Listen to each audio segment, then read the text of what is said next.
attack on the opposition in the upper house of Parliament. He slammed Rahul's Gaddar and Congress's Kabar slogans in a 97-minute speech, even as the opposition walked out of the Rajya Sabha.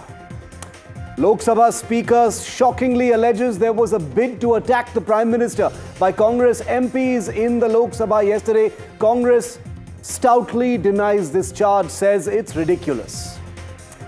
What drove three young teenage sisters to kill themselves in a Delhi suburb? Was it a Korean game app and culture obsession, or something far more sinister? This is a crime story that has unnerved the entire country. Police have found one of the 23 phones believed to have been in their possession and say that there is more to it than meets the eye. Full story coming up. Amidst Pakistan's boycott call for the India-Pakistan match, India's T20 captain Surya Kumar Yadav comes out and declares India is ready to play Pakistan anytime, anywhere. But on the show tonight, I'm about to shock you with a number as to just how much Parliament is costing you and me, the Indian taxpayer, thanks to the disruptions that are taking place between the government and the opposition. That's story number one. Number two, a shocking allegation from the Lok Sabha Speaker saying the Prime Minister's unprecedented cancellation of his Lok Sabha speech yesterday was because an attack, a physical attack on him, was planned. And finally, the story that everyone is talking about, the triple suicide in Delhi's suburb over supposedly a Korean app that became an obsession for these three young children. Was that the truth, or was there something more to it? All of this and much more coming up here on India Matters. Let's get started with the top story tonight.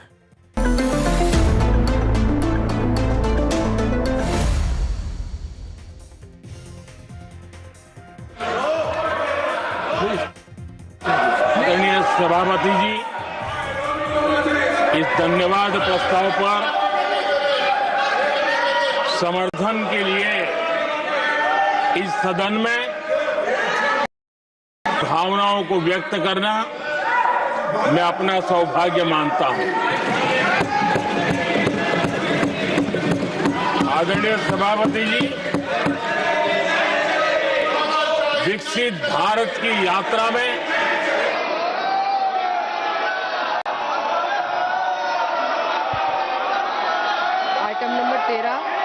माननीय सदस्य Shri PP Chaudhary जी स्थगन प्रस्ताव की सूचना प्राप्त हुई है। मैंने किसी भी स्थगन प्रस्ताव की सूचना की आज अनुमति नहीं दी है। सभा पटल पर रखे जाने वाले पत्र, आइटम नंबर 2 मैं अपना सौभाग्य मानता हूं। आदरणीय सभापति जी, विकसित भारत की यात्रा में बीते वर्ष देश के तेज प्रगति से विकास के वर्ष रहे हैं। Nothing will go on record except the Prime Minister's speech. जीवन के हर क्षेत्र में समाज के हर वर्ग को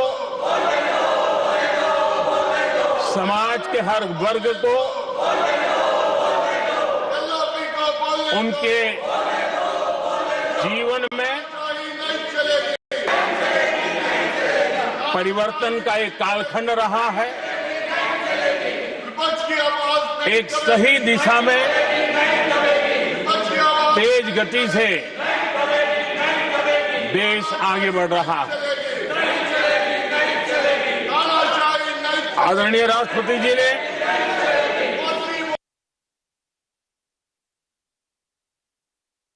Now, you couldn't hear a word I said there because I basically simulated what Parliament sounded like today. It was not a technical glitch. There's nothing wrong with your television.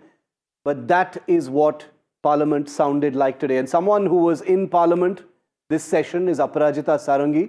She's a Lok Sabha MP of the BJP. Sujata Pandey is a political analyst. Syed Asad Abbas is also a political analyst. And Rashid Kidwai is a senior journalist. Aparajita Sarangi, I want to come to you first because we've just done a back of the envelope calculation, and since the beginning of the budget session of Parliament, of which you are a member, thanks to disruptions that have taken place, my calculation says that 57 crore rupees is the notional loss to the Indian public taxpayer, thanks to no business being transacted in Parliament.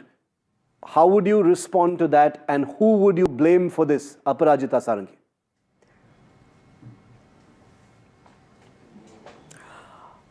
I cannot agree with you more. Budget session has just begun, and for the past 4 days, we are all been sitting idle in the Lok Sabha. And there have been adjournments, one after the other. So all of us feel unsettled. The unfortunate part is we have not been able to arrive at any kind of solution. Today, Madam Nirmala Sitharaman's general budget had to be discussed. It could not be discussed. We wanted to discuss at 2 p.m. We could not discuss. 5 p.m. we could not discuss, and ultimately the House was adjourned. I can only say that this is extremely unfortunate. This should not have happened. But we also must remember, I will never agree to the fact that this is just the responsibility of the ruling party to run the Lok Sabha or run the Parliament. I always feel that it's a combined responsibility. Parliamentarians are coming from all over. Parliament is ours, and we have to run it together. And as far as the impasse in the Lok Sabha is concerned, all of us are aware of the reason behind it. The other day we waited for 40 full minutes for the LOP to speak on the motion of thanks to the President of the country. But instead of speaking on the motion of thanks, he talked of Indo-China relationship. See, I must say with all conviction at my command that there are certain issues which cannot be discussed in public, on the floor of the House. It cannot be discussed, the matters of internal security, and apart from that, it cannot be read out from something which has been not acknowledged, not published. So this is one part. And number two, we are all guided by the rules of procedure and conduct of business in the Lok Sabha. We may like it, we may not like it, but it is our bounden duty to uphold the dignity and decorum of Parliament. And it is for both the sides. I can never say that it's only for the Treasury benches or the opposition benches. It's for all the parliamentarians. We have to behave in a manner which is befitting a parliamentarian. I entirely, fully agree with this.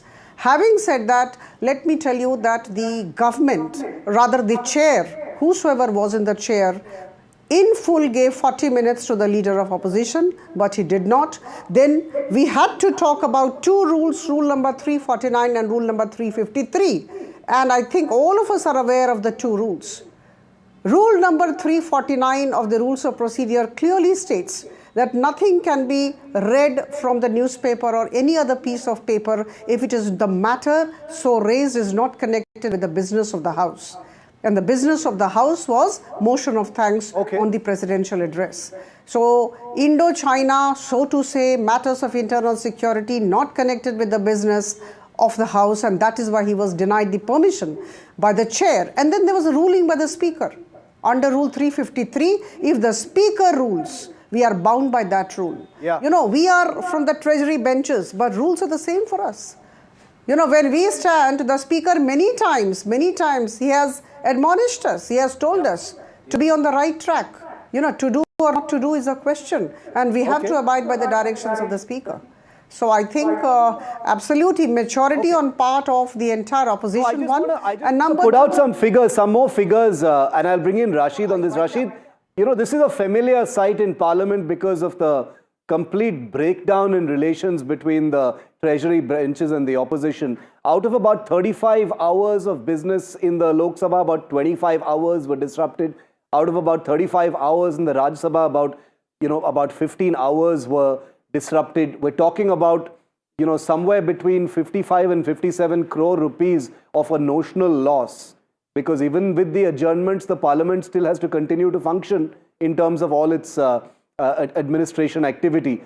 Who is to blame in this case, Rashid, in your view? Shiv, first of all, I think it is a bit elitist to do this kind of calculation in a vibrant democracy about, cost and hours.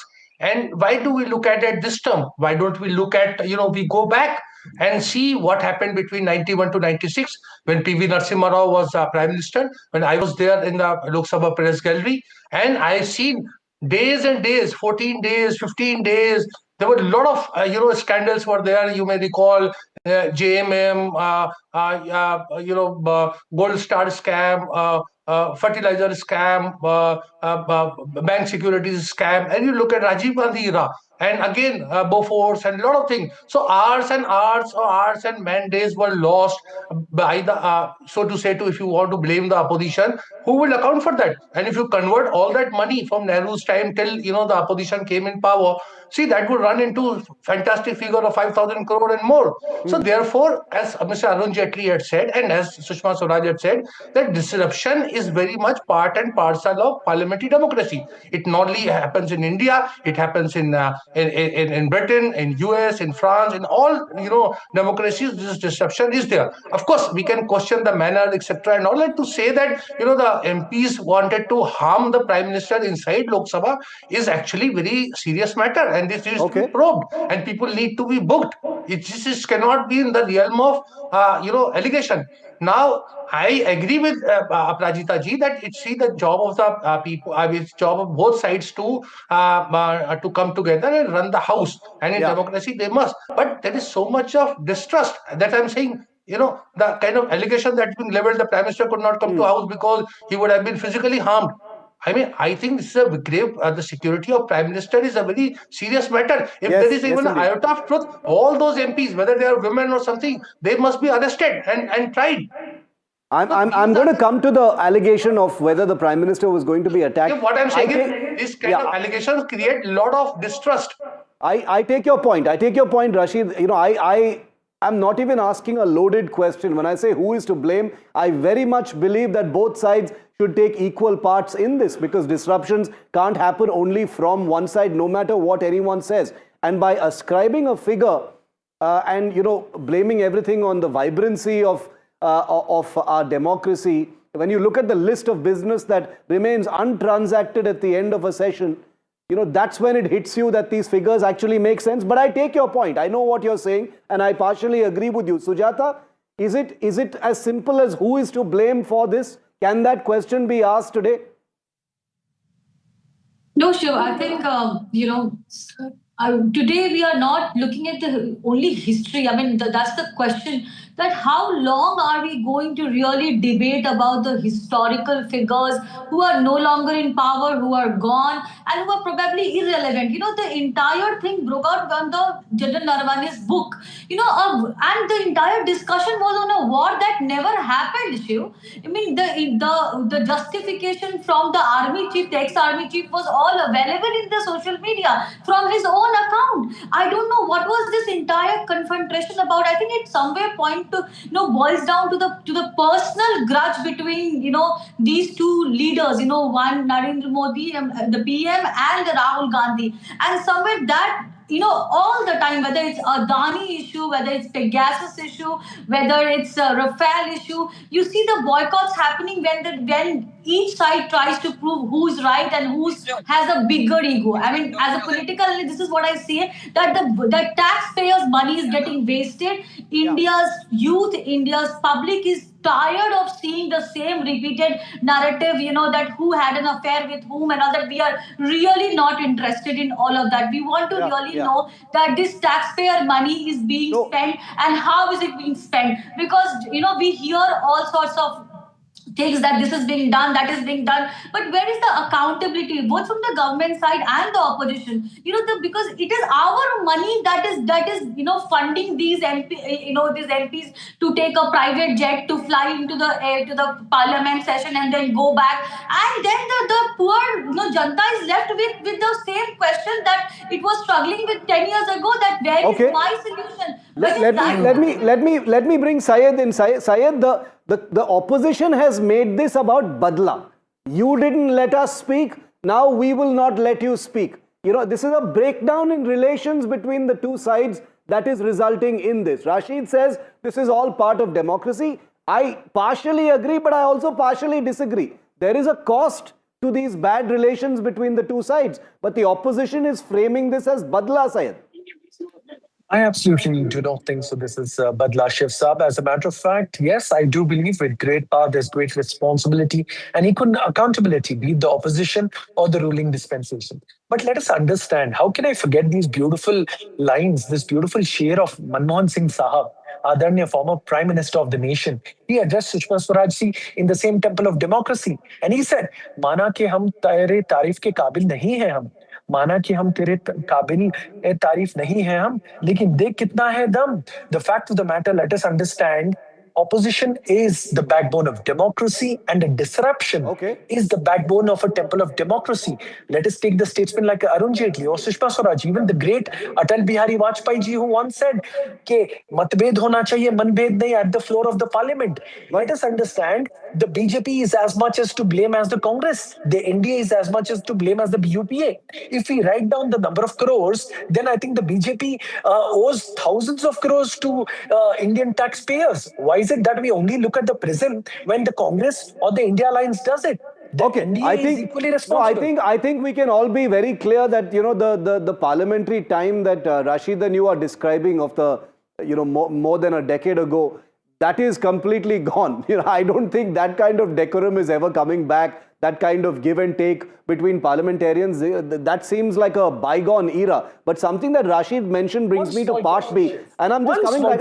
I'm just coming back to you. I'm just coming back to you because I want to pick up on a very important point that Rashid mentioned, and I'll bring Aparajita in first. Before that, I want to show you about it, because the speaker today made a very, very sensational charge saying that there was a plan to physically attack the Prime Minister. This is very serious because this is the Lok Sabha chair actually saying this. Was there a plan to attack the Prime Minister? The Congress has completely rubbished this charge, saying, are you really going to label Congress women MPs as inherently violent? The Congress MPs did gherao the Prime Minister's chair. The Prime Minister was blocked in the Lok Sabha, but now there is this charge that he was going to be attacked, and that's why the speech was cancelled. Take a look.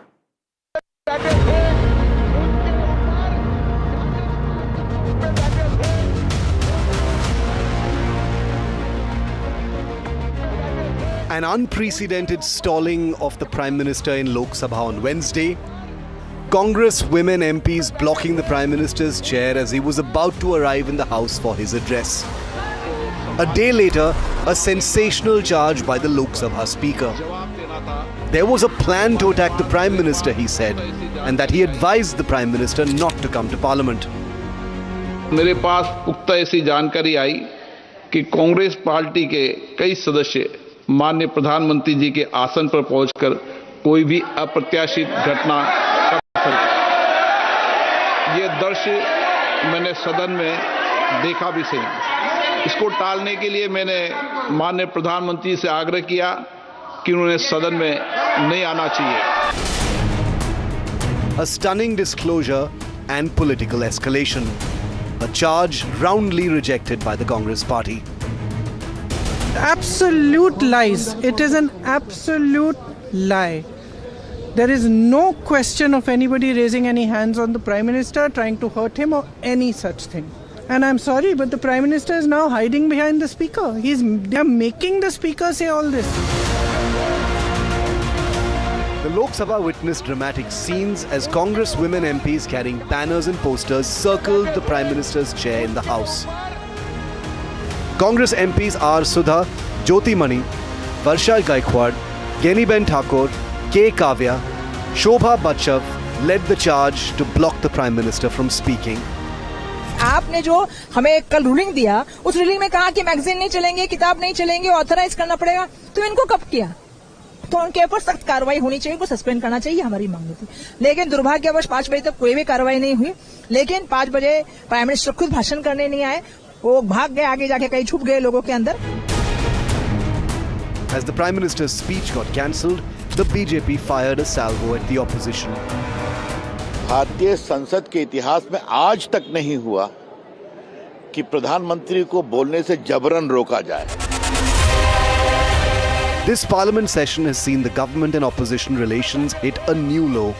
From personal banter between Rahul Gandhi and Union Minister Ravneet Singh Bittu, sir थोड़ा आप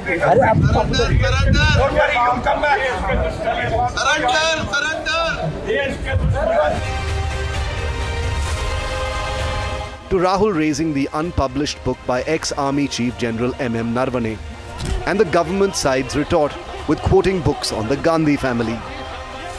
Parliament has simply failed to function, and the motion of thanks to the President was passed in the Lok Sabha with a voice vote amidst opposition uproar and without the Prime Minister's address. NDTV Bureau Report. कि उन्होंने सदन में नहीं आना चाहिए. Aparajita Sarangi, your view on this allegation from the Lok Sabha Speaker that the Prime Minister was going to be attacked. This is a very, very serious charge. Rashid also says this requires a full investigation and action if necessary.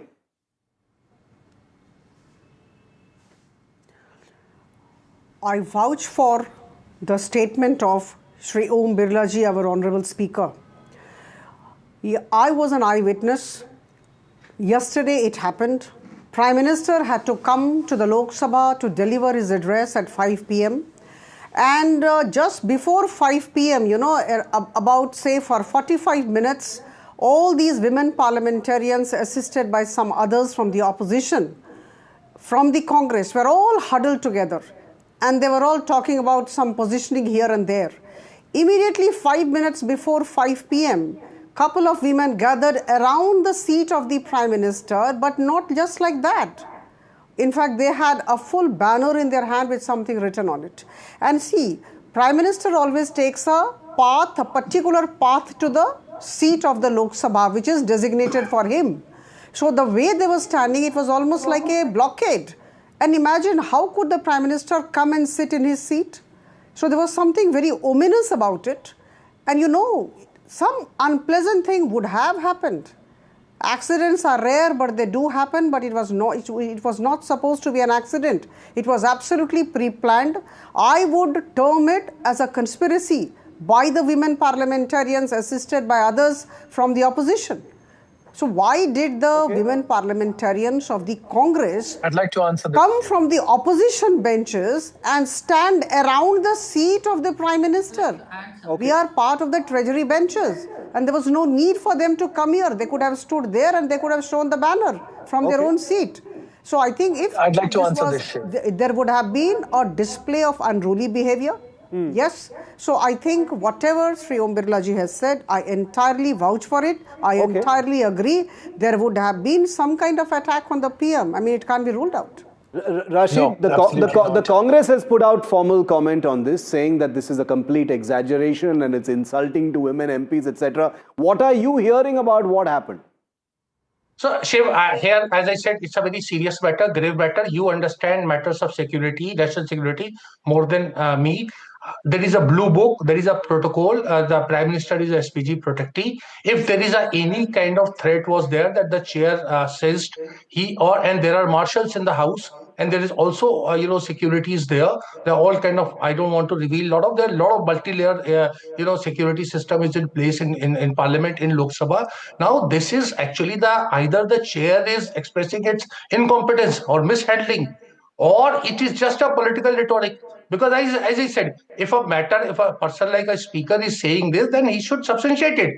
And if he failed to act upon, because he's a custodian of the house, the Lok Sabha speaker has a lot of powers, sweeping powers.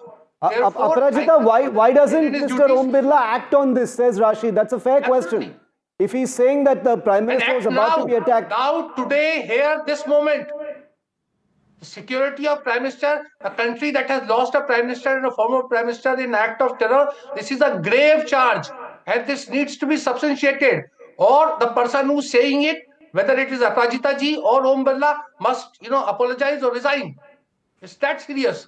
Okay, Aparajita Sarangi, would you like to respond to that? That action must be taken, it must be substantiated? Certainly I will. I will. Shri Om Birla ji is not an ordinary MP of the Lok Sabha. He happens to be the Speaker of the Lok Sabha and, as was said, is the custodian of the House. So any kind of security threat for anybody, so to say, here was the case of Honorable Prime Minister, but any parliamentarian also, I think it is the ultimate responsibility of Sri Om Birla ji. So Om Birla ji, when he said that there was some kind of attack which was kind of anticipated on the Prime Minister, I think we have to understand him and we have to believe him, trust him, because he's the Speaker of the House, none less than the Speaker is saying, and he is saying with a great deal of responsibility. So I think anything would have happened. Why to block the path of the Prime Minister? What for? I mean, what would you do if he wanted to come and sit in the chair? You would have... I'd like to answer that, Chair. Now, while stopping him, there would have been a scuffle. So I think let us think through the whole thing. And Om Birla ji actually requested Honorable Prime Minister not to come, apprehending some kind of unpleasantness, some kind of display of unruly behavior. And it is good that Prime Minister did not come. We were also, for some time, we were quite apprehensive. So I think I'd like to it was extremely unfortunate. And to use the women parliamentarians like this is also very unfortunate. Yeah, Sujata, I'm just coming to you. Syed, quickly. Yeah, quickly. With all due respect to Aparajita ji, who I've had a great time debating with her, ma'am. Like you are an elected member of parliament, so is Jyoti Mani, so is Varsha Gaikwad ji, and the 4 other member of parliament, women parliamentarians of Congress party. And I can tell you, ma'am, everybody, irrespective of their party lines or their ideologies, has hugest respect for the Prime Minister's office, his chair. I absolutely do not think so. There is even an iota of intent to hurt or harm the Prime Minister. जैसे कि अटल बिहारी वाजपेयी जी ने कहा, मतभेद होना चाहिए, मनभेद नहीं. We could protest, we could disrupt, we could have difference of opinion, but not the differences of heart. Take it from me, all the 543 member of parliament have the best intent for the honorable Prime Minister. We could have differences, ma'am, of opinions, of ideologies, but never a differences so that we would be in any way able to hurt anybody. I think Priyanka Gandhi ji has made it clear, categorically stated that there is absolutely no ill will or an intent to hurt the Prime Minister in any way. This was merely a symbolic protest which was coming through, and that's about it. He is our Prime Minister, ma'am, and we hold him in the highest of respect, and this should be sacrosanct. Point made, Syed. Sujata, something sinister or just political theatre and drama? I agree with Rashid when he says, when something as grave as this is mentioned, you can't just leave it hanging in the air. You have to substantiate it or, retract it. This is a very, very big charge. No, I agree, but we have to see it with the historical context also. So if you remember, on January 5, 2020, when the PM's convoy was blockaded, near Firozpur, during the Kisan Andolan, all that, these are the similar people, including Priyanka Gandhi and the Punjab Chief Minister, who happened to be the Congress person, he said that no, this is all rubbish charges. Whereas when the committee was set up, the Supreme Court itself, under the Justice Indu Malhotra committee, concluded that it was a major security lapse and anything could have gone wrong there. So you have to see things in a context. So today we are living in a very fragile geopolitical situations also. So you really don't know that the situation and the statement that the Om Birla ji made cannot be just called as a casual or just a political. I am very sure that if he's made such statement, he would have read some precedents, and that is why he advised, because this has happened for the first time. It has never happened in all these years, and I agree with Rashid ji that yes, if the allegations have been levied, it must also be clarified, because it also is a concern for the general masses, general public of India. We are all concerned for the. I want to ask my last question tonight. Parliament. I want to ask my last question tonight on behalf of not just, as a journalist, but also as a citizen of this country who's been watching what's happening in Parliament with a great deal of dismay. The numbers that I told you, 57 crore rupees, may be notional, but they mean something because the public, in their minds, they've gotten used to, they've gotten normalized to disruptions happening in Parliament. But I agree with Syed when he says, matbed nahi hona chahiye, manbed. Matbed ho sakta hai, not manbed. But Aparajita ji, my question to you, since you are the only one among us here who is inside Parliament, what are relations really like, ma'am? Are they as bad as they look from the outside, or do you all get along and there is an opportunity to bridge these gaps and make relations better? Ultimately, we are all part of the same system. I'm extremely positive about the relationship. We talk a lot among ourselves and we have very good relationship outside the Lok Sabha, and absolutely no reason why we would not come to some kind of understanding. Many things are resolved across the table, so I can really hope and pray that this is resolved. Before that, let me just speak for 30 seconds. You know, it's all a question of arrogance, some kind of adamant behavior, and thinking that whatever I am saying is right, my way or the highway. This is the whole approach. And the LOP is saying that, you know, I don't need permission because I'm the leader of opposition in the Lok Sabha, he said 2 days back. I was aghast, I'm a second-time parliamentarian. So this does smack of arrogance. So I think we really need to be humble. But I can only say that we are all very optimistic. Things would improve, and we will be talking to one another, and this stalemate will go. Everything will be resolved, I hope and pray. I really hope so. Rashid, you know, since you do also have an insider's view, even though I know you're not in Parliament yet, what is your view of whether these relations can be fixed and repaired? They don't look so good right now. Yeah, I, as a like any concerned citizen in a democracy, the relation should be and ought to be there. But I see a contradiction in what Aparajita is saying. On the one hand, she is saying everything she hopes, and the other time, you see the nature of allegation. Again, I would come to it. 27 hours have passed since that incident, or so to say, a threat on Prime Minister's life, was made, or whichever form the threat was, and nobody is acting. To say that, to compare it to the Firozpur incident, I want to know how many people were arrested in that also. So there, you see, the Prime Minister's security is not just a matter of political rhetoric. Either we say that we are saying it for the to make a political point, which is fair enough. But then we should not bring it to this level where you show a very competent government, a government that is very sensitive to security matters, where 27 hours have passed and no action has been taken. This I find it baffling. So either, you see, me and Shiv Arun, either we are friends or we are this. So if we are accusing each other of, physically harming one another, we can't be friends. So what Aparajita is saying in some substance is a contradiction. I'd like to comment on this. Syed. Yeah. On a positive note, because I have to say, I'm quite pleased and quite gratified to hear Aparajita ji say that, she is optimistic about these relations. She is one of the more measured politicians that we have in what is an otherwise very hyper-polarized battlefield that we have become normalized to. Aparajita ji is also, someone who's extremely sober about these things. So it fills us with a lot of hope. Syed, yes. Absolutely. As a matter of fact, Shiv, I should put this across. I've absolutely enjoyed debating with the likes of Aparajita ji, who I've had great respect for. I've debated with several national spokespersons of parties, but she is one member who's always followed the friendly politics of somebody like Atal Bihari Vajpayee. I wouldn't be surprised if Aparajita ji is friends with Supriya Sule ji or Mahua Moitra. I'm sure she is. Come on, of course she is friends with all of them. One more thing. Like Rashid ji, who's seen it, and I really wish to see him as a parliamentarian one day. My friends who are journalists from your industry, Shiv, they've told me that Asaduddin Owaisi sahab gappe ladate hue with members of RSS who are MPs, with members of BJP or MPs, and he's had a great laughter with them. So I think we as politicians of today must understand the golden lines of I'll tell you all a joke, and then I'll let Sujata go ahead. Like I said, matbhed hona chahiye, manbhed nahi. I'll tell you all security of our beautiful country. We must come together in matters of national security and unity. Together we stand, sir. United we stand. Well said, Syed. Give me the last word, and then I'll let Sujata end. Just on a lighter vein, and Rashid will agree with me on this, especially in these times of social media. All of us friends fight with each other over BJP, Congress, AAP, Samajwadi Party. But all the netas are friends. They attend each other's parties. They go for each other's weddings. They have fun in Central Hall. They have, they go out for dinners together. And we are left fighting with each other saying, ye BJP wala hai, ye Congress wala hai.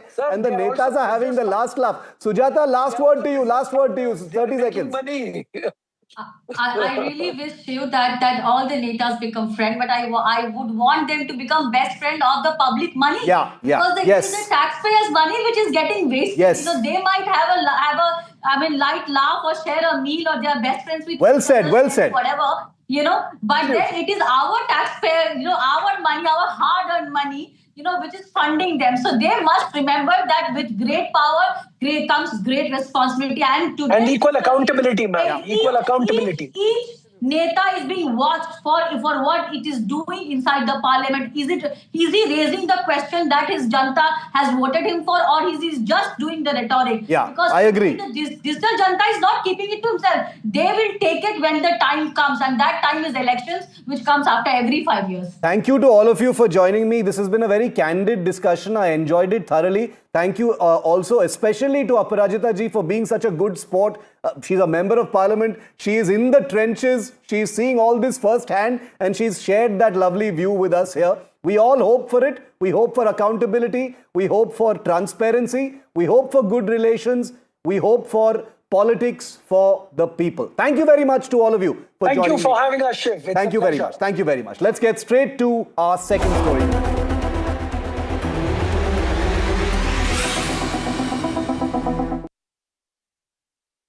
It's a story that has unnerved the entire nation.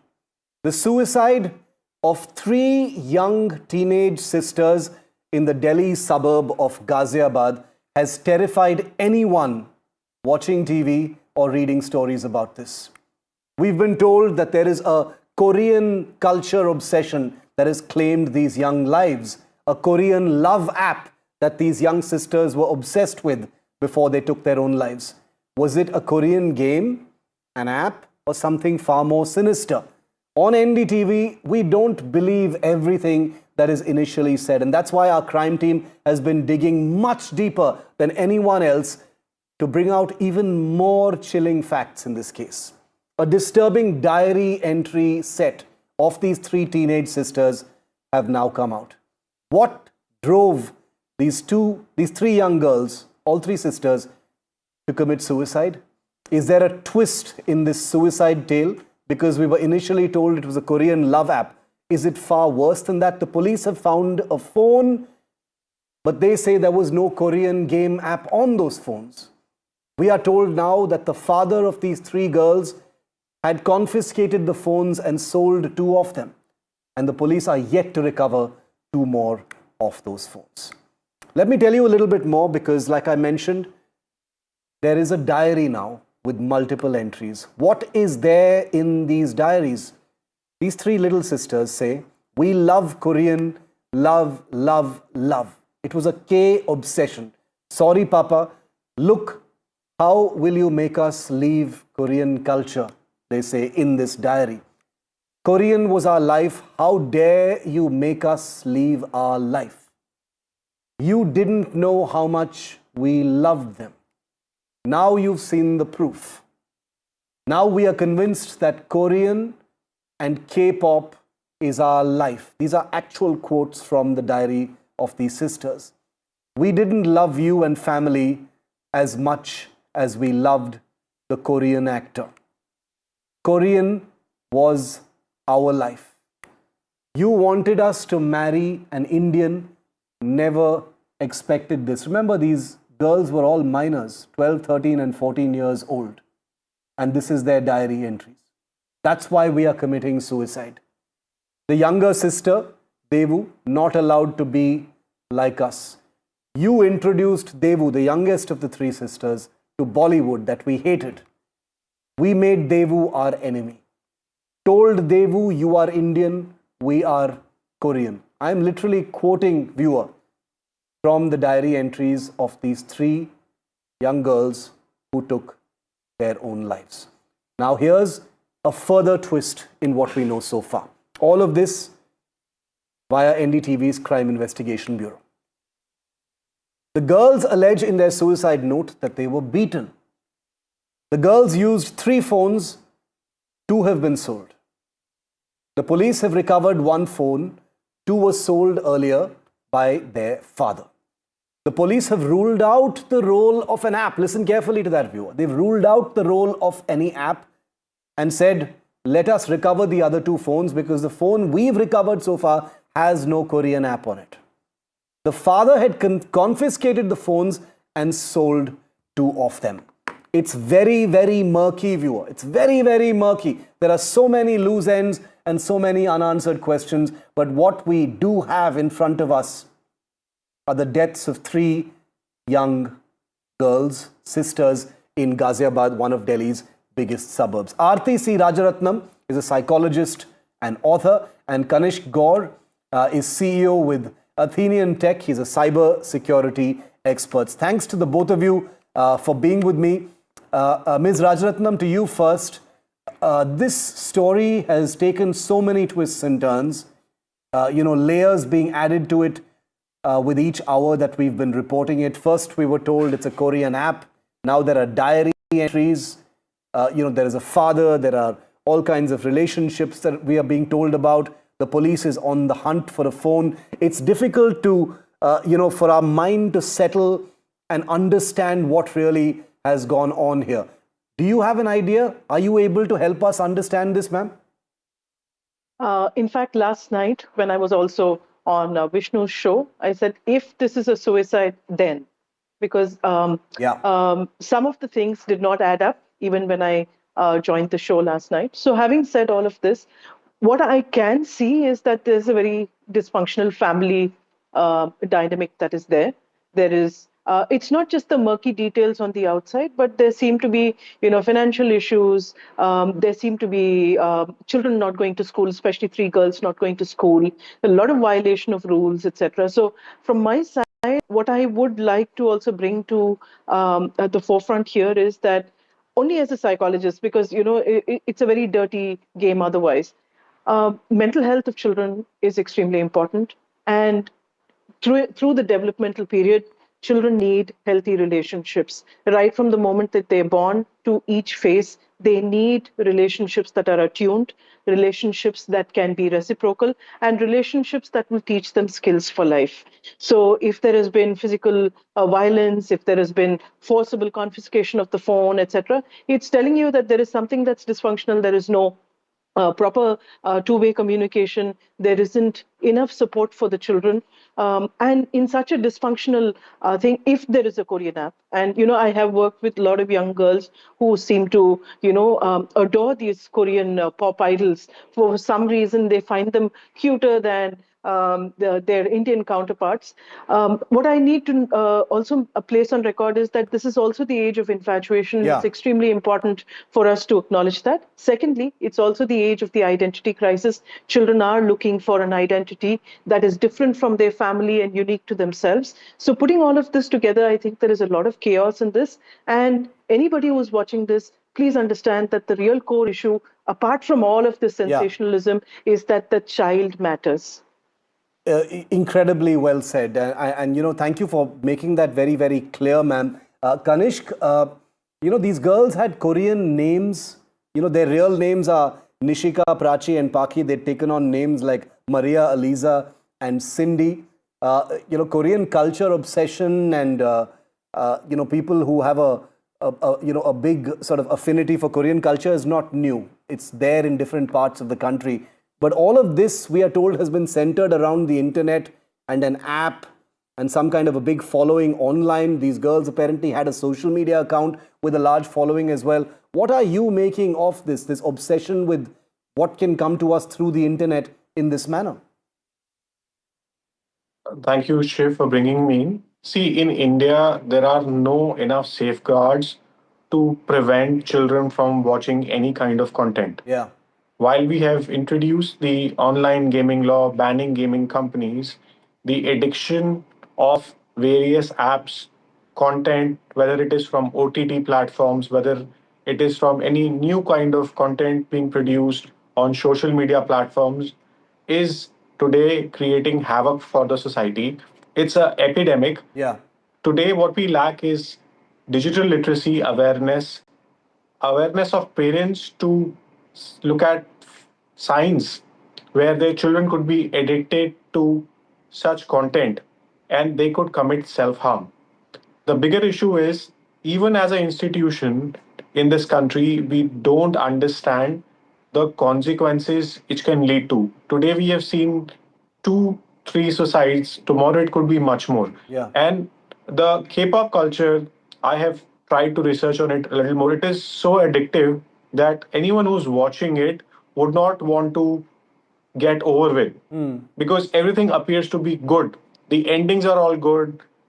The K-pop stars look extremely hunky dory. Yeah.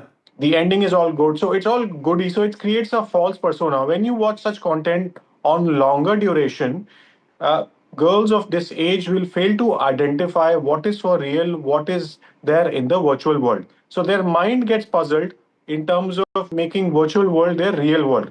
That's why the addiction steps in. And if their parents questions them, they will not be able to identify whether they are in that virtual world or they are in the physical world. Scary. Now, this really is a scenario where they need additional help. Yeah. Now, parents are not equipped to identify that they were ignoring them.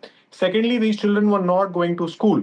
So there is no way for these signs to be identified. And when the parents tried taking away the phone, that led to massive measures. And this is normally a scenario where addiction has already happened and children have gone into that state that when you try withdrawal, taking away phone, they would react in similar manner, whether it could be aggressively or through self-harm. So this is an extreme state. So the key point is to identify such scenarios at an early stage before children get into self-harm. I don't want to Today, judge for that, any. you need larger norms in this country. Absolutely. I take your point very seriously, Kanishk, but we don't know the circumstances fully in this family, and I appreciate Ms. Rajaratnam saying, if this indeed was a suicide, because that is clear that we don't know everything about this case. One cannot help but wonder how something like this could happen. How could parents or the father not know that something of this level of obsession was actually going on? Ms. Rajaratnam, can you throw some light on that? Can this happen without anyone knowing? See, we do have, in India, if you really look at it, most parents are single parents. Yeah. And, they may be living under the same roof, but, one person is actually completely disconnected from the child. In fact, in our counseling settings, when we have people coming in, there is this one parent who's constantly complaining that the other parent is not available, is only that Saturday, Sunday father who comes in, showers them with gifts and things like that. So we do have very dysfunctional dynamics that we sweep under the carpet every day. And when you ask me, how responsive are we as human beings? We've actually lost that ability to empathize, to be compassionate. Even if somebody is struggling on the road, right now people are just picking out their phones to make it Insta-worthy or make it social media-worthy. So I do understand that somewhere we've disconnected. See, that ability to connect with ourselves can come only when we stop distracting ourselves from outside. My co-panelist mentioned addiction, but before addiction is distraction. When you keep building on distraction, that's when it becomes an addiction. And yes, there are entire economies built on we call it surveillance capitalism at the moment. So we need to understand that, yes, if you're an unresponsive parent, in your own world, you are going to miss the cues in all of this. And, there are 3 girls involved in this. And you need to realize that as an Indian family, that is also considered something very negative. Yeah. No matter how many times we talk about the Beti Padhao, Beti Bachao, all of these schemes, and we give out all of these things, deep inside the psyche of the Indian, somewhere we still do not want girls. And that also could have played into this whole thing. And the father could have it could have been a convenient thing that he's ignored because, the girls are not troubling me. They're not getting into any scandals. It could have been as simple as that. So, I mean, all of this is speculation, Shiv. Yeah, because I understand that. I don't have the facts, but I'm just saying that these are all areas that we have to sort of examine much closer. I understand that very much. And, my final question to Kanishk then is, is there a way that parents can actually monitor this kind of thing? They're not going to have enough time to do it 24 hours a day. Is there a way, is there a technological solution for this? Or is it simply that they've got to be involved? See, there will be always technology solutions available, but parents have to be involved. Today, in the developed world, there are apps through which you can monitor content, Yeah. you can monitor keywords, you can also block content on apps, on mobile devices, on PDA devices, on OTT platforms. It's only a matter of time that we bring such technology in this country and have some of the internet service providers and OTT platforms enable them as part of the content dissemination which is happening. If you look at the developed world, there are enough apps which are available, which have been prescribed by the regulators. So that's where the responsibility of the government lies in bringing such controls, such moderation, such blocking mechanisms. So there is constant monitoring of content which children are watching. Just blanket bans on apps. I agree. Just make things worse because using VPN technology, using Tor, children find ways to escape. Exactly. So banning something is not the solution. I hope there can be a greater understanding of this story because it has given all of us sleepless nights. It's the only story that is being discussed on all of our WhatsApp groups. I'm getting comments and questions about this from my friends abroad even. There is something really spine-chilling about this that goes to a place that we don't understand, and it's a place that makes us very uncomfortable, and I hope we have more answers. Thank you very much, Aarti Rajaratnam and Kanishk Gaur, for being with me on this story. We will be covering it in greater detail and tracking the investigation. It's a wrap on India Matters tonight. Thanks for watching. If you have, I'll see you at the same time tomorrow. The buck stops here with Padmaja's next.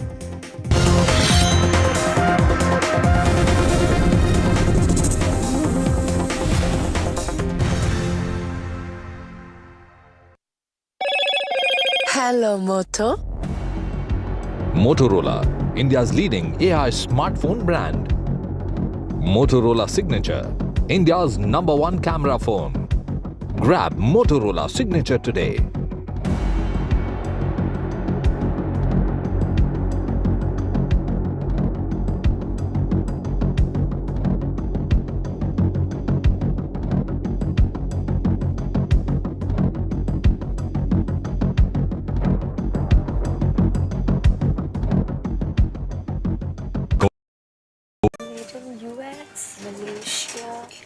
Made in India क्यों नहीं? हमारे पास क्या है? Mustard oil. It is our flagship oil. और हमें गर्व है कि 1933 से हम पी मार्क कच्ची घानी मस्टर्ड ऑयल का उत्पादन कर रहे हैं. इस मूल्यवान स्वदेशी प्रोडक्ट को बनाने में हमने खुद को समर्पित किया है पीढ़ियों से. माँ भी हमेशा पी मार्क मस्टर्ड ऑयल में ही खाना बनाती थी. कुछ तो बात है इस दिल में. P mark, the mustard specialist since 1933. सरसों से सरसों. आपको शायद पता नहीं होगा, अपार ने आईएनएस विक्रांत के लिए 150 से ज्यादा तरह के केबल्स बनाए हैं. देश के टॉर्पीडोस में भी हैं अपार के केबल्स. वंदे भारत भी अपार के केबल से ही स्पीड पकड़ती है और यही वायर्स और केबल्स हमारे घरों को भी पावर करते हैं. विश्वास इसमें अपार, तभी तो ये है देश का तार. इनको यहाँ से जाना ही होगा. जय मां Durga. There is no bigger battle in 2026. And nobody has reported Bengal like I have. Buckle up for an unforgettable election thriller. Will the BJP breach Mamta's fortress? TMC जावे, BJP आसपे. Can Didi fight off her life's biggest challenge? BJP double engine सरकार এই লড়াই বাঁচতে হবে. Battleground Bengal with Manogya Loiwal.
NDTV 24/7, total domination in Davos.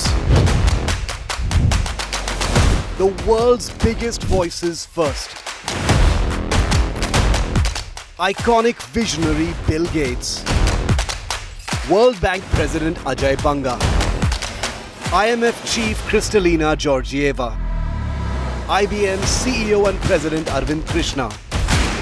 India's AI Minister Ashwini Vaishnav. NDTV is India's voice in the world. First interview with Maharashtra Chief Minister. First interview with Andhra Chief Minister. First interview with Assam Chief Minister. India's first ground event in Davos. NDTV puts India on the global stage. Davos, domination, no debate.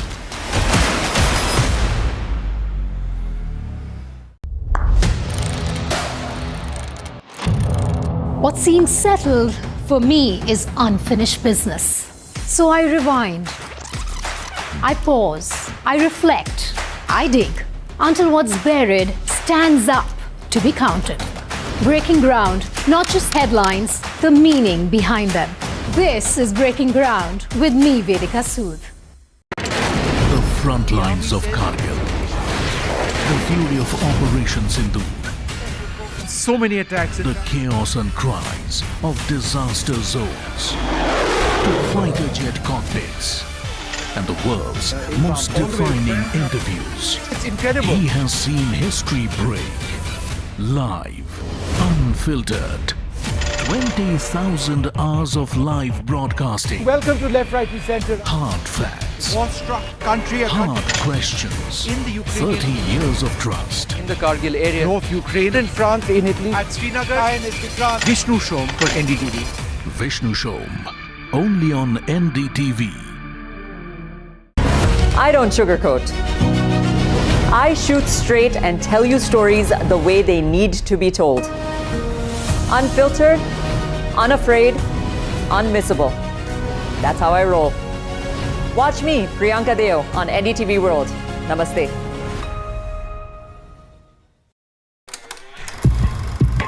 लोग कहते हैं कि जिंदगी एक film की तरह होती है, लेकिन मेरी जिंदगी सिर्फ एक फिल्म नहीं, एक ब्लॉकबस्टर फिल्म है।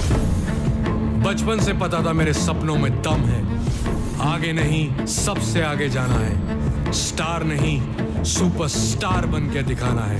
नाम मिला, फेम मिला, प्यार मिला, I was not just running, I was flying। सबकी जुबां पे बस एक ही नाम, यो यो हनी सिंगर। लेकिन फिर ब्लॉकबस्टर कहानी में आया एक ट्विस्ट।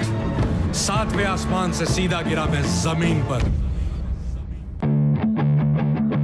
फिर क्या, खुद पे काम दोबारा शुरू।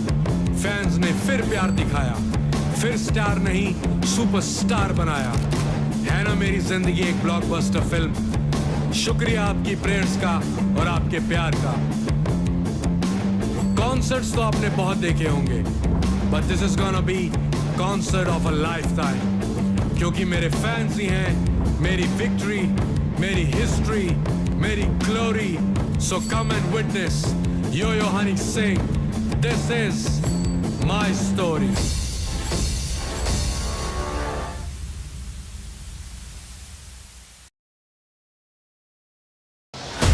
As tariffs rewrite trade and India's New Deal and the US